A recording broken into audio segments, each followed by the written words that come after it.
It's good company. And now, here are your hosts, the husband and wife team, Steve and Sharon. Gonna have some good company.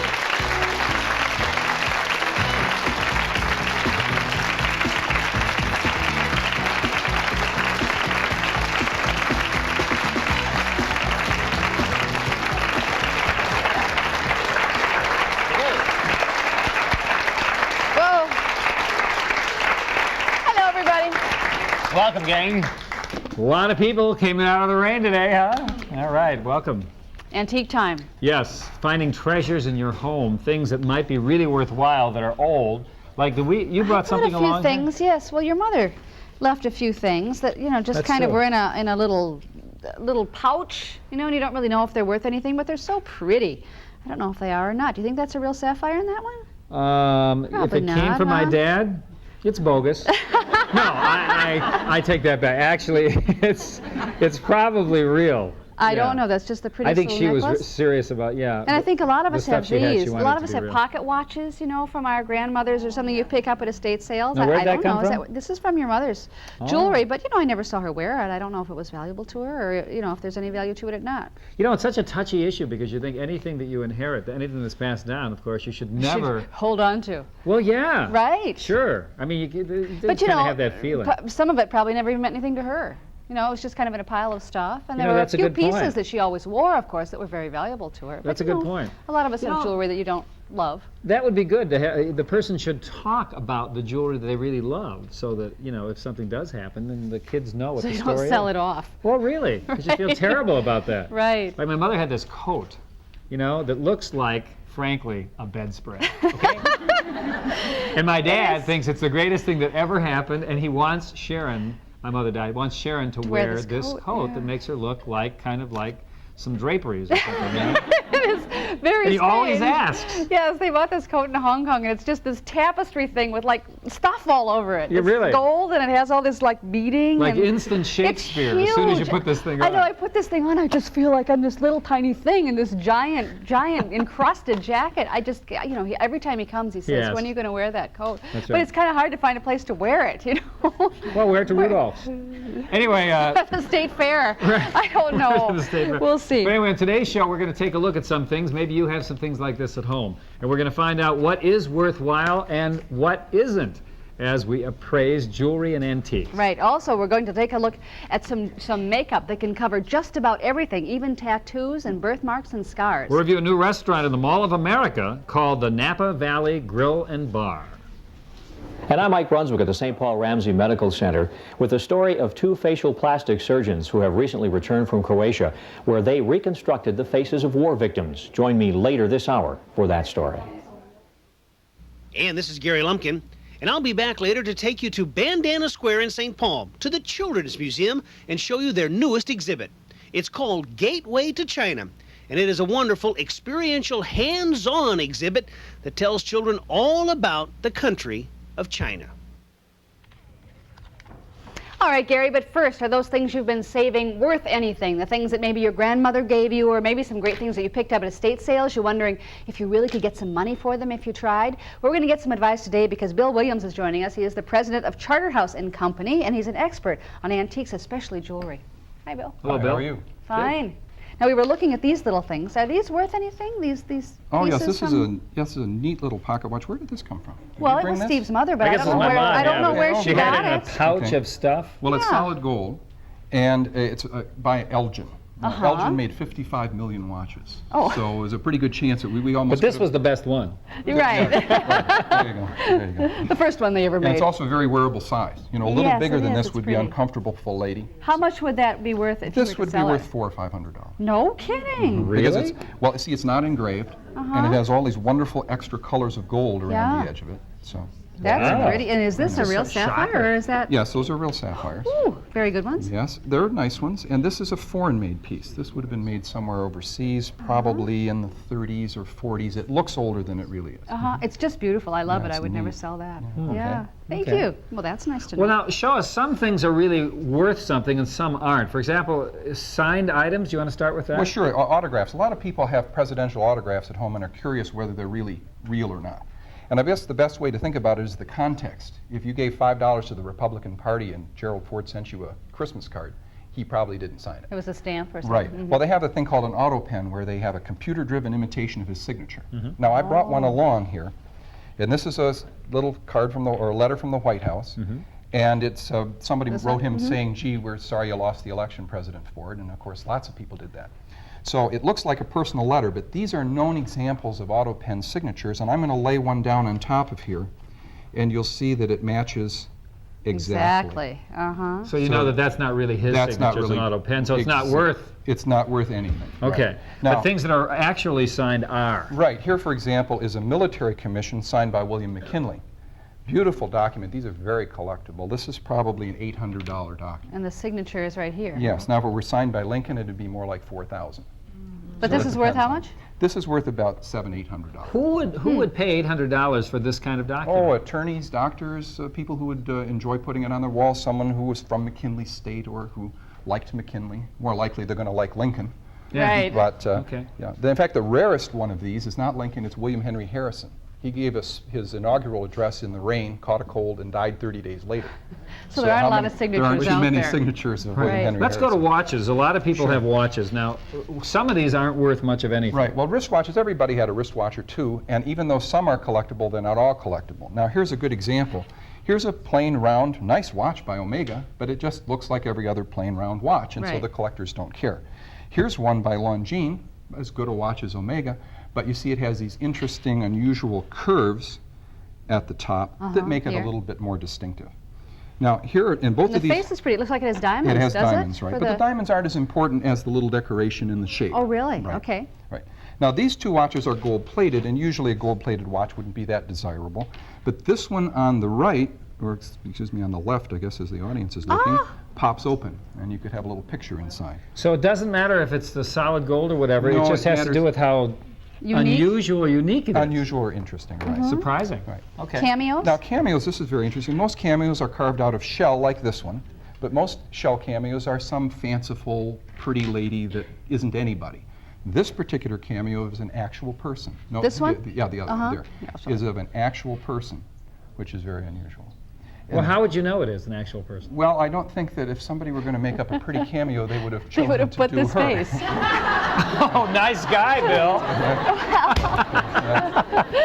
Well, So there. this is true. old enough. I So think she'd pay a fortune for it. She's a little glum, isn't she? Yeah. Now, Well, the- so what are you saying? That one is worth more This than one is worth more to collectors, but not to somebody who would want to wear it. I think somebody who would want to wear it would prefer this coral one, which is unusual because it's carved from coral rather than from shell.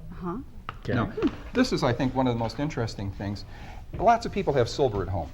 And today, the silver, if it's useful, like this, you know, a vegetable dish in sterling silver, really nobody much cares. Nobody lives that formally anymore. So these would just be melted for the silver. Oh. Today, you have to have things that a collector would want. For example, this is a really wonderful, all hand is that embossed tea caddy. beautiful? And you can imagine somebody putting that in a little cabinet and enjoying looking at it.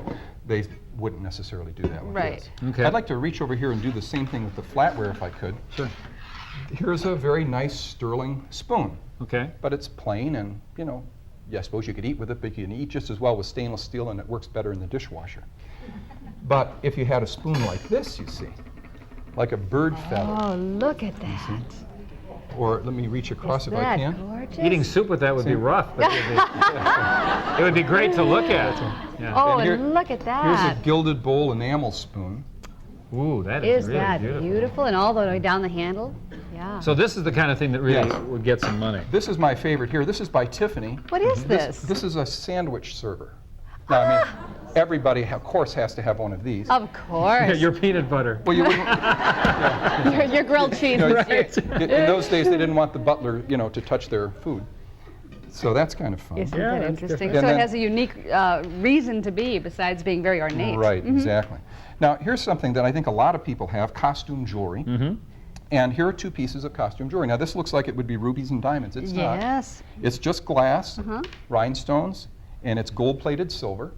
But you see how dramatic and pretty it is? So that's worth something? It's worth something. This is worth probably $300 or $400. No you are kidding. kidding. Even though it's not precious. There's not a real stone in it. Why? As kitsch? Because it's so neat. It's a very typical 40s, you know. That looks kind of junky They to won me, the though, war and Bill. everybody... Yeah. Doesn't it? Sure. I mean, I don't know. But because it's unique and of the period. Yeah. Okay, and how about this? Interesting. And this is a real, kind of a fancy piece of rhinestone jewelry. I'm showing the audience. instead of There we the go. camera. Piece of rhinestone jewelry, which is very dramatic, but you can see not quite as colorful or interesting. And because this is signed by Eisenberg, who was a very good maker, they called it Eisenberg Ice. You see, it looked a lot like jewelry. It has probably $150 value, where this is $300 or $400. You know, we would never guess, of course, what's worthwhile No. and what isn't. We invited people to be in our audience. We're going to look at more of this, but also they have some of the things they brought from home. Great. And maybe you have some of these too. That's right after this. Stay with us.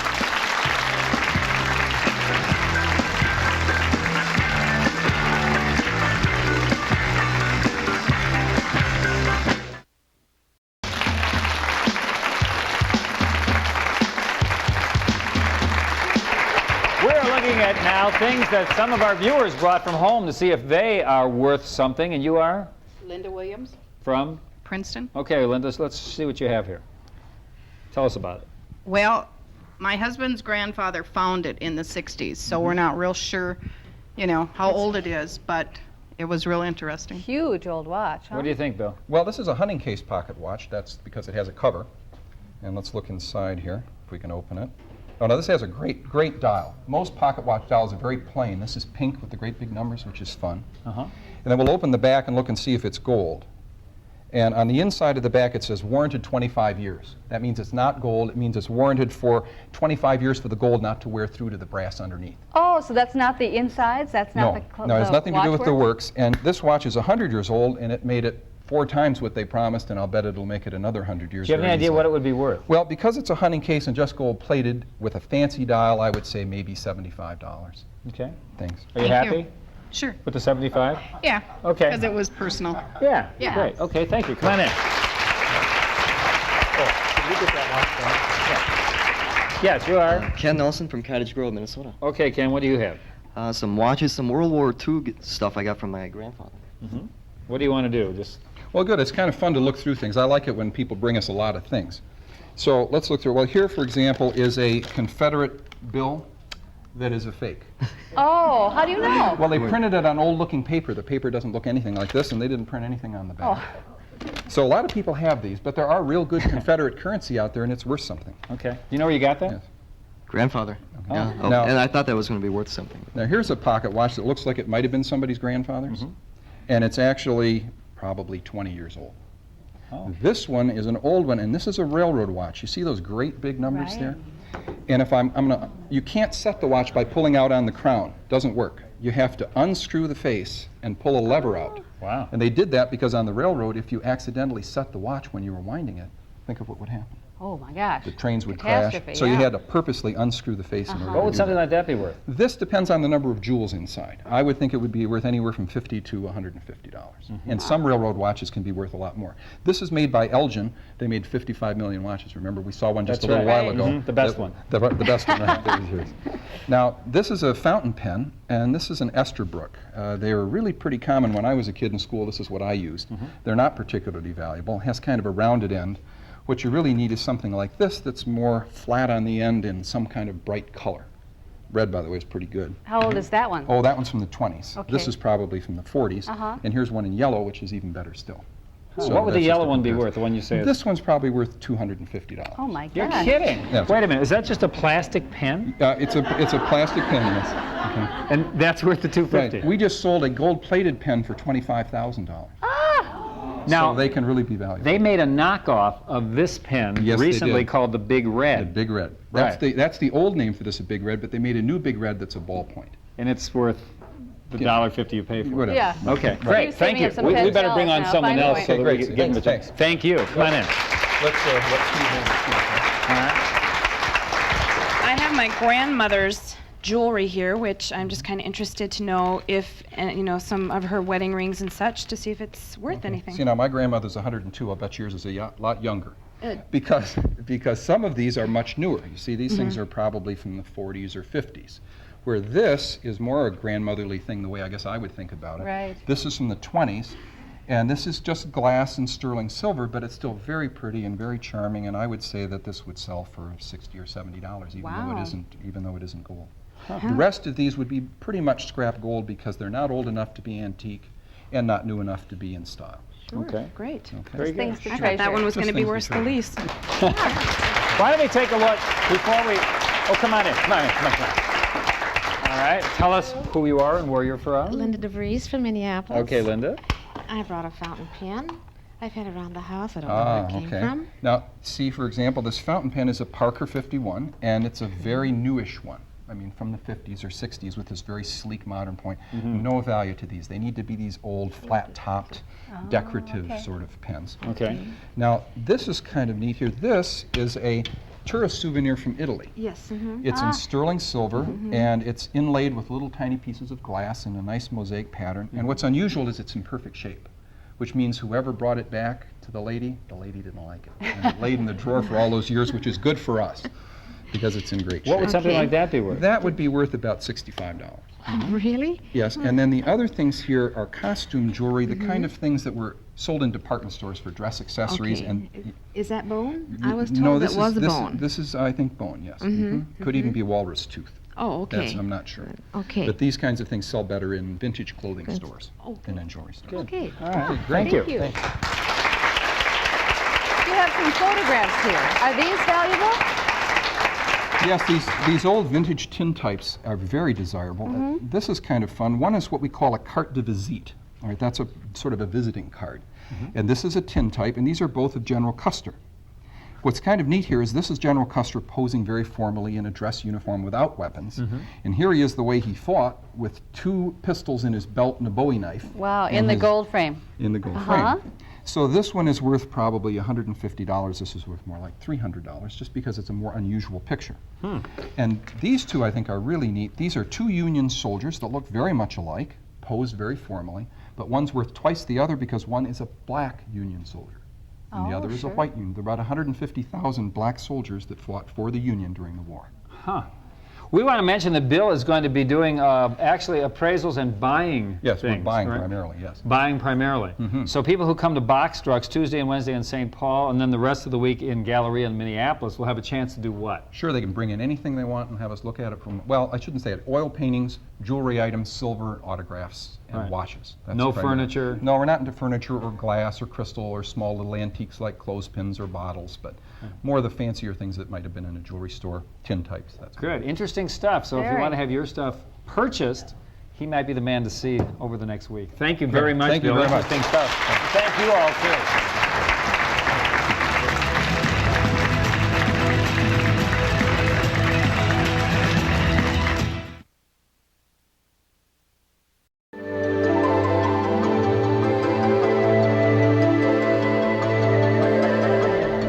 We're going to take you to a new restaurant that's just opened in the Mall of America today, and it's good. I think you're going to like this one.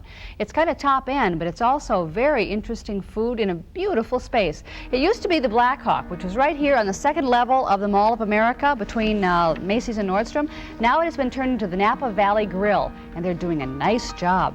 It's really a classy restaurant. As you can tell when you walk in, the nice flower arrangements.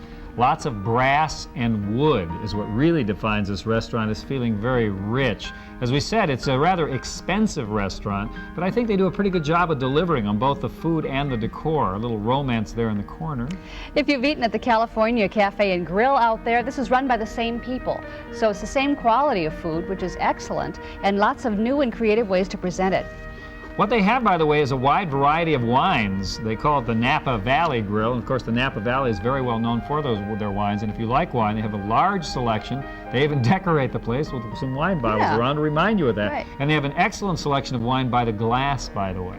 And here's an example of some of the things on the menu. This is their bow tie pasta, which is with mushrooms and garlic, and it has roasted chicken on the top, arugula, and smoked jalapeno chili butter. It sells for $10.95. Very flavorful. I love Big, it. strong flavors in the food here. That was good. Grilled halibut was interesting. Notice the presentation. They do a nice job of making the meals really look attractive. The price is, again, fairly high, $16.95 for that halibut. halibut. It had a very nice sauce. And the rack of lamb, isn't that pretty? $19.95 for that. It has an herb and mustard crust on the outside of it. It's served with veal stock and shallots and herbs with a gorgonzola polenta on the side. Good. Here it is, the Napa Valley Grill. Well, right when I walked in, I felt very comfortable. The service has been great so far. He was right on us. He was right here right away. It seems as though they're really making an effort to bring in a lot of people who haven't experienced this kind of food before. If they're interested in California wines, this restaurant has some wines that aren't even available in Minnesota, which is very impressive. The food and service is excellent. Everything's wonderful. The ambiance is incredible also. Napa Valley Grill is the name of it, in the middle of the Mall of America. We have a 4-point rating system. 4 is excellent, 1 is poor. 1 is the pits. And we'll start right out with the food. I gave it 3 1/4. I think the food is really interesting and different. I especially like the appetizers. They had a crab cake, a smoked salmon appetizer, everything beautifully presented. I thought that the lamb lacked a little taste, so everything wasn't perfect, but 3 1/4. Right, I gave it 3 1/2. I think they're doing a really nice job with the food. I agree with the lamb. It wasn't the best lamb I ever had. Also, by the way, we said $19.95. I think the lamb is really $22.95. I think we made a mistake on that. Yeah, so it's pretty costly. But you know, that may have been my fault. I ordered it medium and it got a little too well done, I think. So, but anyway. I think well done can still be flavorful. Yeah. Well, the appetizers were terrific. They have a Cuban bean soup that was terrific. The mussels were great. So it's creative food, I think, beautifully done. Agreed. For the ambiance, I gave it 3 1/2. The place is classy, comfortable, and feels new. It's really one of the nicer looking and more comfortable restaurants in the mall. Right, I gave it 3 1/2 as well. It has white tablecloth, so it feels very elegant, although you can go there a little more casual. You don't have to feel like you have to dress up there, I don't think. But it's a very classy, pretty room. Took off a half just because it's in a mall. You know, there are no windows or anything. Yeah, but there's parking. Anyway, for prices, now, really, if you go there, you have to be prepared to spend some money. We said medium, high to high. The pasta dishes range in price from $9 to $14. The steaks are $16 to $25. So if you put that together with other things, it's really going to cost you some money. For some people, that will hold them back except for special occasions, so do be aware of that. For service, I gave it 4. I gave it 4 also. It was excellent. They were knowledgeable and friendly and did a great job. And for value overall, I gave it 3 1/4. I think the restaurant is really very, very nice. And when you charge those kinds of prices, you come under very intense scrutiny. And I think 3 1/4 is a high rating for that kind of money. Yeah, I gave it 3, just because the prices are really high. You know, when you go there, you really have to consider that you're going to spend some money on your dinner there. You might want to try it for lunch. I think the prices might be a little bit less, but you are going to get something special. It's unique. It is called the Napa Valley Grill. It's brand new in the Mall of America. Now, if you want to save some money and get some half-price deals, we have some for you. That's These are right. the super bargains we announced yesterday, and they're still good today. Watch.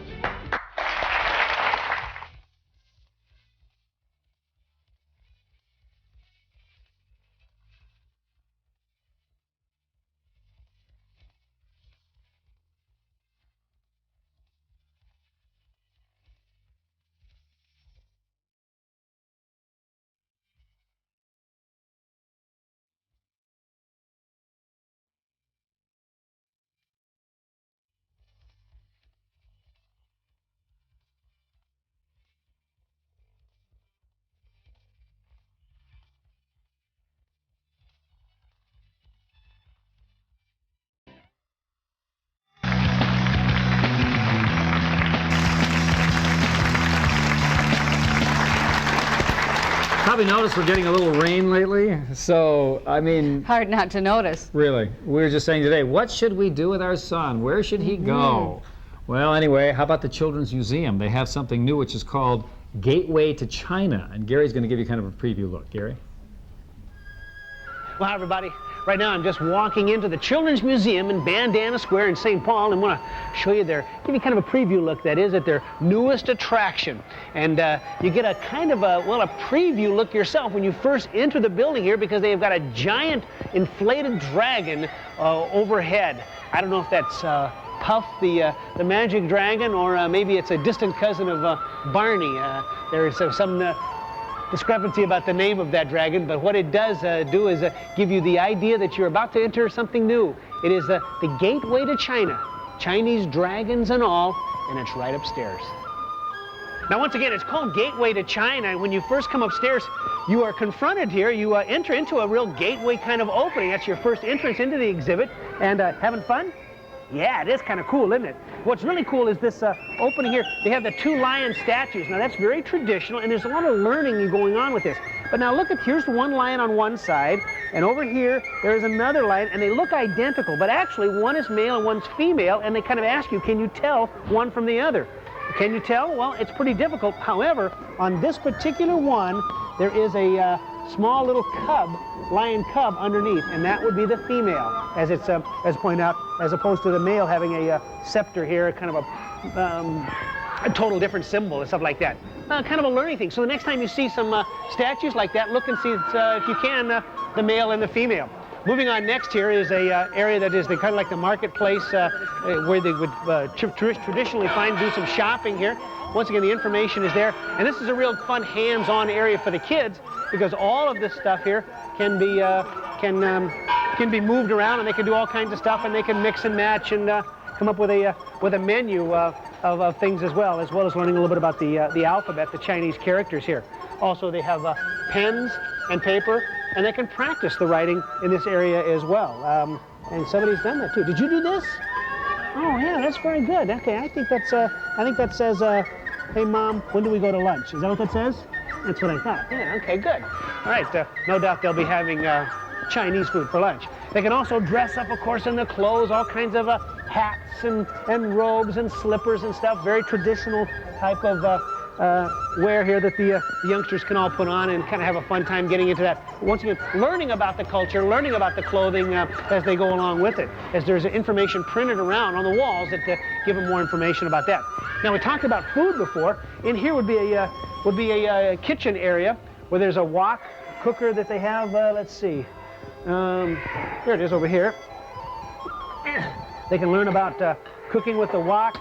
Looks like today we're having lobster, fish, and carrots, with a few clams thrown in here. Learn about the cooking idea, and what's really cool is eating with chopsticks. Okay, I want you to pick up this fish with those chopsticks. All right, you pick up this one. Can you do it? Try it. You can pick him up. Yeah, the whole thing, the whole fish. Well, see, it's a learning hands-on kind of a fun thing. You keep working on that. I'll check back with you, right? Okay, now you stay here until you finish it now, right? Good. Moving on in here now is a kind of a typical bedroom, and once again in a Chinese household, the bed for the youngsters this is just a piece of wood, a wood bed, very hard, and they talk about this. This is the kind of bed you have, and the pillow would be pretty much the same type of thing. This is a mosquito netting. They might have that as well, but it's kind of hard to lay down on, and the kids can lay down and see what they would think about laying down in a Chinese bedroom as well.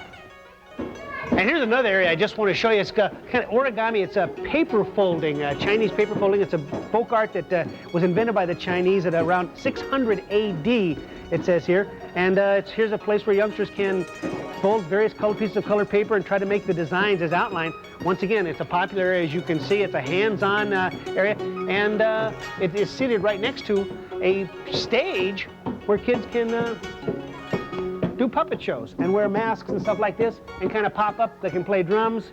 They can bang the gong. Give me a little gong banging there. Hit it. Go ahead, bang it. Yeah, that's it. All right.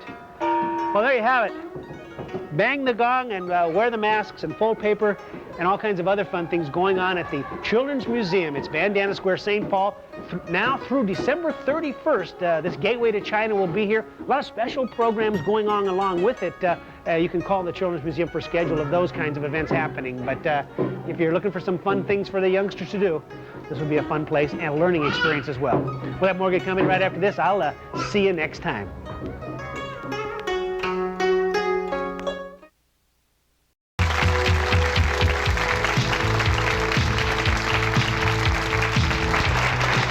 Makeup out there that can make skin imperfections literally disappear, from scars to birthmarks, even tattoos. It's called Dermablend. And joining us today is Diane Rupus, who's a spokesperson for Dermablend and uses the product herself. Yes. Welcome. Thank you. Because Thank you have vitiligo. I have vitiligo, and you can see by looking at my hands, I have the same problem on my face. I've had it for about 18 years. And camouflage cosmetics are used when you can no longer medically improve the appearance of a patient or on an interim basis while awaiting further medical treatment. And you know, a lot of skin imperfections aren't life-threatening, but they certainly alter your life. Exactly. You know, people have problems with job discrimination, family problems, all sorts of things. So there is a time when a camouflage cosmetic can be very useful.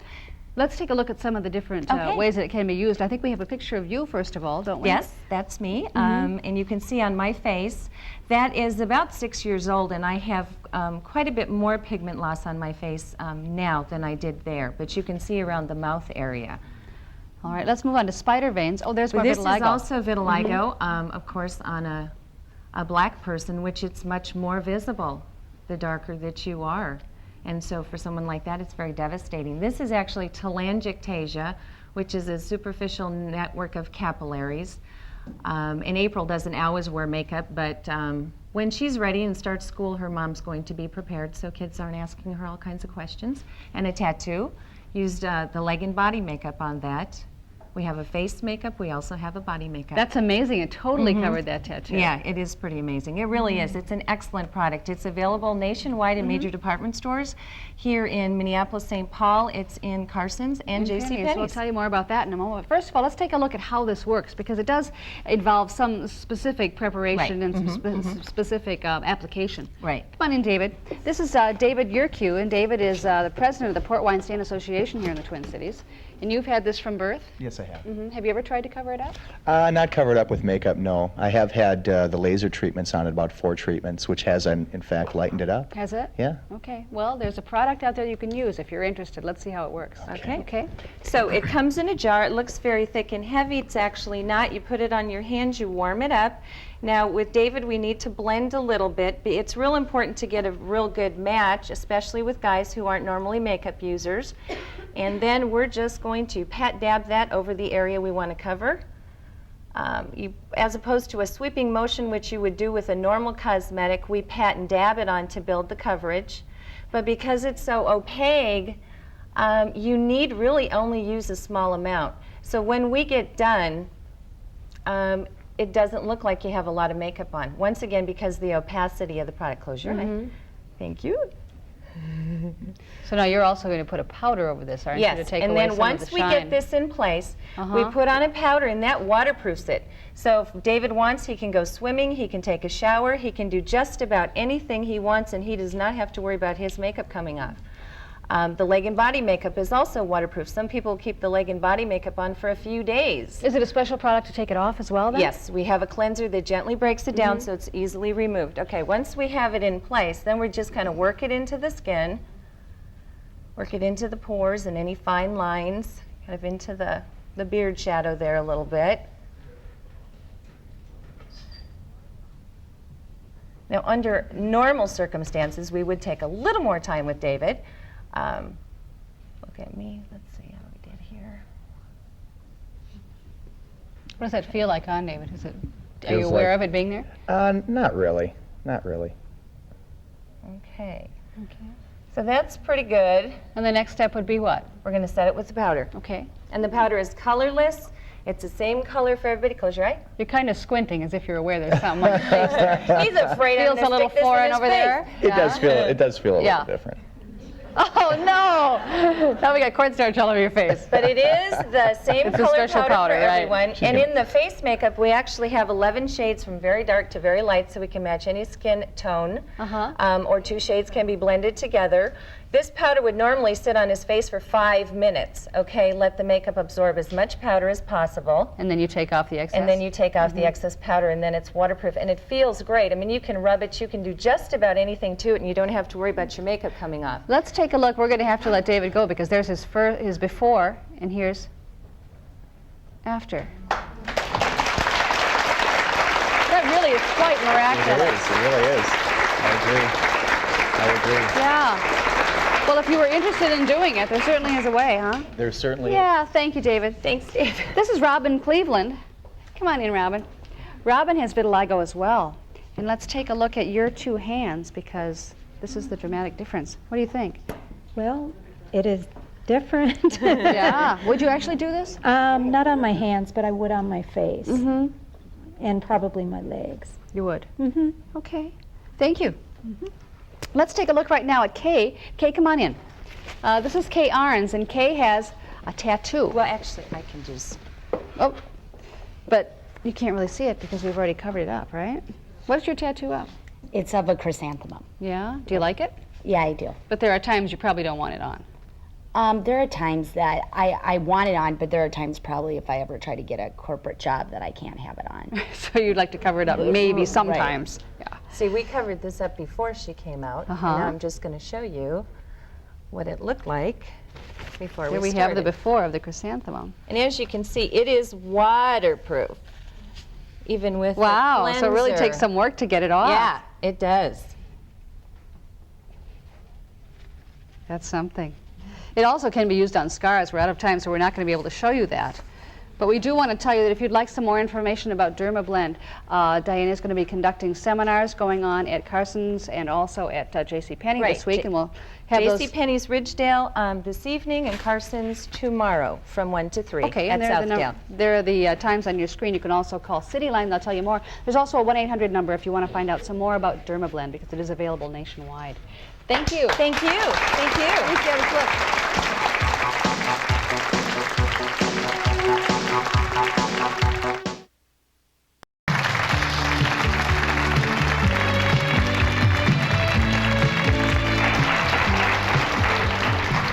You know, Edina, Minnesota is a long way from the former Yugoslavia, but the war has brought them together. There are two plastic surgeons in Edina who decided that the war was really an opportunity for them to help humanity. That's the subject of Mike Brunswick's People. This face belongs to a victim of war.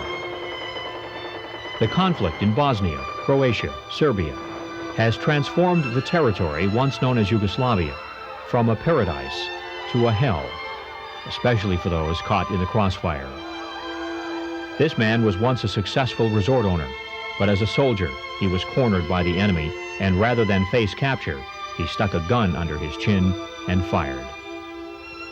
And there are others who were patched together in the best way Croatian doctors knew how. But their best was not good enough, and the result is a population of deformed faces.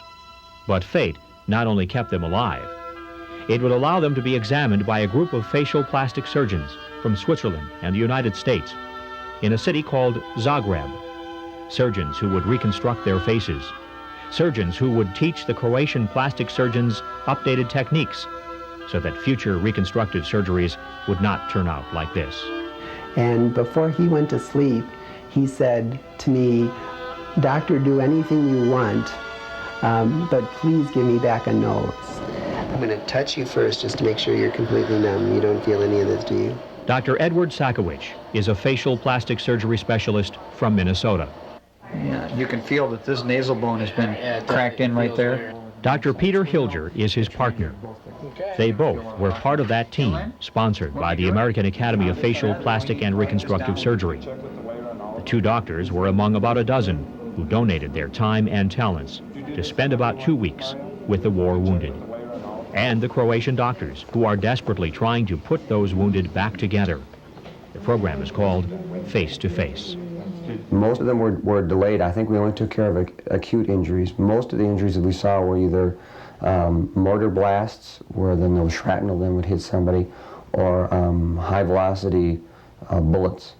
And the nature of high velocity bullet wounds is that there's a big shock wave that comes with it, and so the tissue is exploded, and so tissue is lost. Instead of just a bullet passing through something, there's a big explosion, and so you lose large segments of tissue. Early in the war, about half the hospitals of Croatia were destroyed. Those who lost noses, eyes, and jaws were sewn together the best way possible, using techniques that were less advanced. The doctors there said that they needed help to be brave in operating around the eye, because they had no experience in that. It's not that they were backward or primitive or not skillful. They just had no experience in working around the eye and felt it was very treacherous and anxiety-producing for them. This young boy's eyes were too close together as the result of earlier surgeries. It caused double vision, and his friends said he looked like Frankenstein. When he heals, his vision should be better, and his face closer to normal. This man had no nose, with plastic inserts to help form cartilage, and a skin flap brought down from the forehead, a nose was reconstructed. They expect when the swelling goes down, he will breathe again with dignity. The doctors used the same forehead flap technique as in the case of this St. Paul man, whose nose was bitten off by a dog. And this is the result today. This man had no lower jaw, so they took the fibula from his foot and built him a new one. So you feel like a better human being after having done this? I feel that we did what being a human being is all about. I think that that's part of us sometimes gets buried, but I think that all of us, given an opportunity, feel better when we've done something to help other people out. I don't feel unique in that regard. Life has been generally very good to me, and this was one way that I could give back. And I felt in an apolitical and humanitarian sense, I could take some of the everyday activities that I do here and make a dramatic difference in the people's lives that we operated on, and also in the future with the physicians there. All of the doctors will make a difference because of the techniques they taught, like this one, reaching the eyes and nose from the skull where the scar will be less visible. And they will make a difference because of the compassion they brought to Croatia.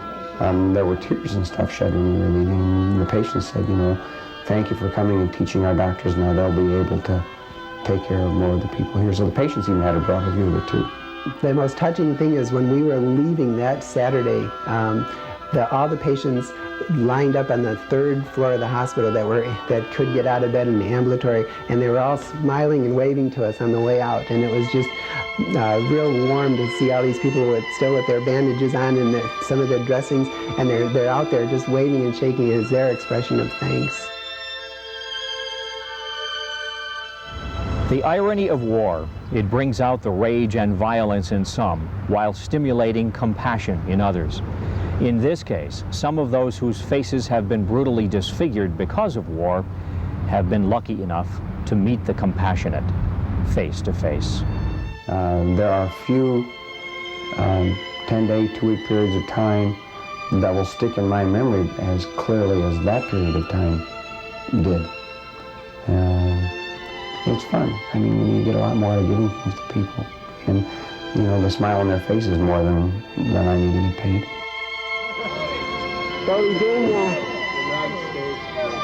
Take it still! Hey! I love it. I love it.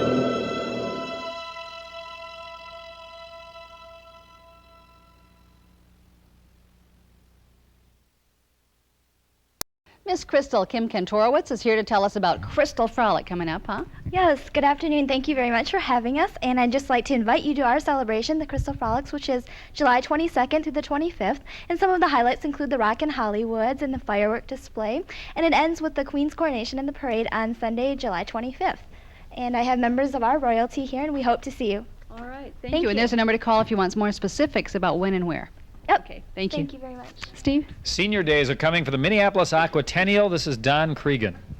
Get Cool, Get Together is this year's Aquatennial theme. Senior days will again be part of our annual festival. The 10-day celebration is one of the largest senior events in the country. Bingo, square dancing, shindig, arts and crafts is Aquatennial seniors. This year's centerpiece event is the senior tennis tournament from July 16th to the 25th. The Something for Everyone approach is in full swing where seniors are concerned. For more information, call Connection 922-9000.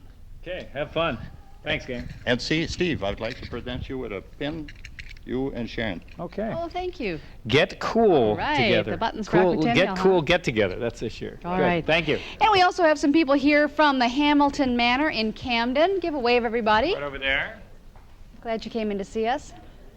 Coming up on tomorrow's show, if you're a One Life to Live fan, you will want to watch because they have a 25th anniversary coming up, and Vicki Buchanan from that show is going to be telling us about it. And Gary will take you to Florida's SeaWorld and the manatees. That's tomorrow. See you then. Bye-bye. Bye-bye.